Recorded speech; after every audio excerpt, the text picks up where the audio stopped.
ওয়ালাইকুম। আমার প্রাণপ্রিয় বন্ধুরা সবাই কেমন আছে? ঈদের আনন্দেতে মানুষ বাড়ি যাওয়ার জন্য যে পরিস্থিতি নিয়েছে দেখেন, গাড়ি তো এখন নাই বলতে, কিন্তু কত মানুষের ভিড়।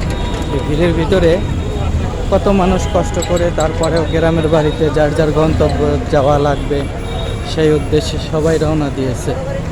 কিন্তু এখন গাড়ি তো নেই, না থাকার কারণে এখন এই মানুষের কি পরিস্থিতি ভোগান্তি হচ্ছে। একটা যদি আমি আপনাদেরকে একটু দেখাই যে দেখেন, লক্ষ্য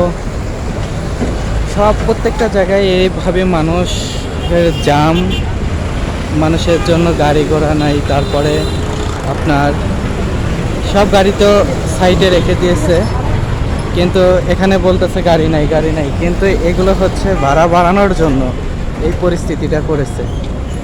এই নিয়ে কথা কে বলবে কার কাছে? আমাদের সাধারণ মানুষ আমরা যারা, তাদের কথা বলার মতো কারো কাছে কোনো সাধ্য নেই।